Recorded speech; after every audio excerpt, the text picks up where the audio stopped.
신앙인이 되시기 바랍니다. 저는 오늘 에베소서 4장 30절로 32절의 말씀을 가지고 마귀의 올무라는 제목으로 여러분과 함께 은혜를 나누고자 합니다. 옛날 사냥꾼들은 땅에 함정을 파놓고 그 위에 풀과 나뭇가지 등을 덮어놓아 짐승을 잡았습니다. 그런데 오늘날 원수 마귀도 이와 같이 길 앞에 올무를 쳐놓고 우리를 들쥐라고 죽이고 멸망시키고 있습니다. 이 때문에 우리가 조금만 발을 잘못 들여놓으면 마귀가 쳐놓은 올무에 걸려들어 여지없이 절망과 파멸의 구렁텅이에 떨어질 수밖에 없는 것입니다. 이러므로 우리는 마귀가 쳐놓은 올무에 걸리지 않도록 끊임없이 주의를 해야 합니다. 이 때문에 저는 오늘 마귀가 우리들 앞에 쳐놓은 올무들이 어떠한 것인지에 관해 말씀드리므로 여러분이 마귀의 올무에 빠지는 일이 없도록 도와드리고자 합니다. 첫째로 마귀가 쳐놓은 올무는 교만입니다. 일반적으로 교만이라고 하면 사람들 앞에서 자신을 과시하는 것으로만 생각하는데 하나님의 절대 주권을 받아들이지 않는 태도로 교만입니다. 천지와 만물을 지으시고 운행하시는 하나님께서는 절대 주권을 지니고 계신 분이십니다. 그러므로 하나님의 주권 앞에 순복하지 않은 피조물은 이 우주에 하나도 없습니다. 그럼에도 불구하고 하나님 없이 자아를 의지하고 사는 삶, 그 자체가 바로 교만한 삶입니다. 오늘날 사람들이 자아와 아집에 사로잡혀 있기 때문에 인간 생활 속에 수없이 많은 범죄가 횡행하고 있는 것입니다. 전쟁과 살상, 음란과 방탕, 불신과 미움 등으로 이 세계는 마치 범죄의 소굴로 변해가고 있습니다. 그런데 사람들은 범죄의 현상적인 것만 보고 범죄 대책을 운운하지만 실상 그 범죄는 반드시 뿌리가 있습니다. 그 때문에 그 범죄의 뿌리를 먼저 제거해야만 문제의 실마리가 풀리게 되는 것입니다. 그런데 성경 로마서 1장 30절에 보면 교만한 마음이 범죄의 뿌리가 됨을 경고하고 있습니다. 이러므로 범죄하지 않으려면 범죄의 뿌리가 되는 교만을 제거해야 하는 것입니다. 뿐만 아니라 교만은 하나님께서 주신 믿음의 분량과 분수를 지킬 줄 모르는 태도입니다. 사람의 얼굴이 천차만별인 듯 하나님께서 사람에게 주신 능력도 천차만별입니다.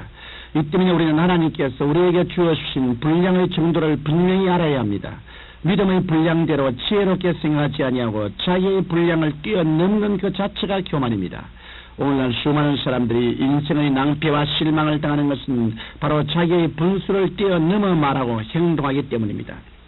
그러므로 우리는 마귀의 올무 가운데 첫째가 교만임을 깨닫고 끊임없이 교만을 경계하는 신앙생활을 하여야겠습니다. 둘째로 마귀의 올무로 탐욕을 들 수가 있습니다. 탐욕이란 정당한 노력의 대가를 받지 않고 부당한 욕심을 갖는 것을 말합니다.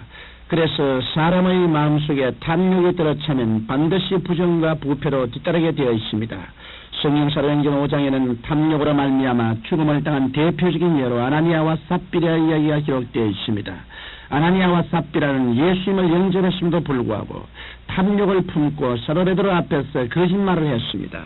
다시 말하면 재산을 청산하여 교회에 바치고 하였으나 그만 탐욕이 생겨 재산 중 일부를 숨겼습니다.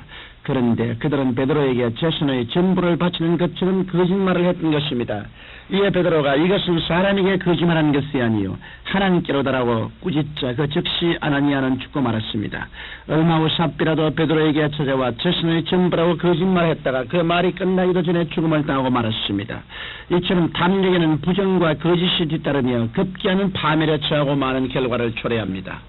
오늘 우리 사회도 성실하게 생활해서 정당한 대가를 얻으려고 하기보다는 탐욕을 품은 채 한탕에서 일확천금을 얻으려는 한탕주의, 일확천금주의 풍조가 만연해지고 있습니다. 그러나 그들의 말로는 처절한 낭패와 타락뿐이라는 것은 너무 자명한 사실입니다.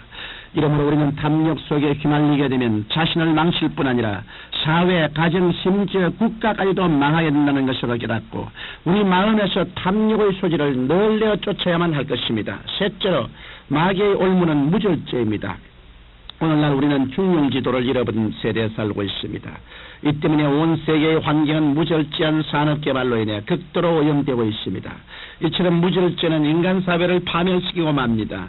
또한 무절제한 군비 경쟁으로 지구촌을 멸망의 위기에 처하게 만들었습니다. 오늘날 인간을 문명된 존재라고 말하지만 인간처럼 야만적인 존재도 또한 없을 것입니다. 이것은 인간 속에 타락의 근원적인 죄악이 들어왔다는 것을 말해주고 있습니다. 나아가서 무절제한 쾌락주의는 도덕적인 파멸을 가져옵니다. 세상 사람들은 재물을 모으고 시간적인 여유가 있으면 음란하고 방탕합니다. 그러나 이런 퇴폐 풍조의 결과는 파멸뿐입니다. 중용을 잃어버리고 좌르나 우르나 치우쳐 무절제한 삶을 살면 파멸을 당할 수밖에 없습니다. 재산을 좀 모았다고 해서 무절제하게 지출하면 폐가 망신합니다. 또한 당장 가난하고 어렵다고 해서 낙심하고 절망에만 빠져 있어도 결코 재기할 수 없듯이 무절제는 우리의 생활을 좀먹어 들어가는 독성이 있는 것입니다. 이러므로 우리는 성경 신명기 5장 32절의 말씀처럼 좌르나 우르나 치우치지 말고 절제하면서 성도의 길을 걸어가야 하겠습니다. 그럴 때 우리는 그리스도 안에서 언제나 마음의 안정을 갖고 매사에 절제하면서 하나님을 섬기게 될 것입니다. 넷째로 마귀의 올무는 미움과 원한입니다. 미움과 원한은 나에게 잘못한 사람, 나를 미워하고 나에게 상처를 준 사람에게 원한을 품는 것이 마땅하지 않느냐고 가장 타당성 있게 우리에게 요구해 올 것입니다. 그러나 이것이야말로 가장 경계해야 할 마귀의 올무인 것입니다.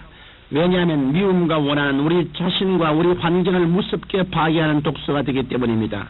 미움은 파괴적인 감정이기 때문에 증오의 감정이 불일 듯 일어나면 사랑도 믿음도 모두 사라지고 맙니다. 믿음이란 사랑으로 인해 역사하는데 미움이 있으면 사랑이 사라져 그 힘을 잃고 마는 것입니다. 이렇게 미움은 사랑을 식게 만들었고 사랑이 식으면 믿음도 역사할 수 없으므로 하나님과의 교통도 끊어지게 됩니다. 이러므로 미움은 결국 하나님과의 교통을 단절시켜 스스로 무덤을 파괴하는 무서운 독소입니다. 그러므로 미움이 무서운 파괴를 일으킨다는 것을 늘 상기하고 미움이 우리 마음속에서 자리를 잡지 못하도록 늘 경계해야 할 것입니다. 원한도 무서운 감정입니다. 우리가 우리에게 상처와 아픔을 준 사람을 용서하지 않고 원한을 품고 있으면 그 원한은 우리 마음속에서 평화와 기쁨을 빼앗아가버리고 맙니다. 평화와 기쁨을 잃어버린 삶이야말로 낭패와 절망의 연속이 아니겠습니까? 이러므로 우리는 늘 마음속에서 미움과 원한을 예수님의 이름으로 뿌리 뽑고 그 대신 용서와 사랑으로 꽉 들어찬 마음을 품고 살아야 하겠습니다. 여러분, 교만과 탐욕, 무절제와 미움, 원한 등은 우리를 무너뜨리는 마귀의 올무들입니다. 오늘날 패망하는 사람들의 공통적인 현상은 이러한 함정과 덫에 걸려 허우적거리다가 패망하고 만다는 것입니다. 그러므로 이 방송을 청취하시는 여러분들은 여러분의 생활 가운데 파고든 마귀의 올무들을 그때그때마다 예수님의 이름으로 제거하여 마귀의 올무에 걸려 패망하는 일이 없게 되시기를 예수님 이름으로 축원드립니다. 전능하신 아버지 하나님, 우리의 생활 속에 알듯 모르듯 들어와서 우리를 파괴하는 원수 마귀의 올무를 완전히 깨닫고 지킬 수 있게 도와주옵소서. 예수님 이름으로 기도합니다. 아멘.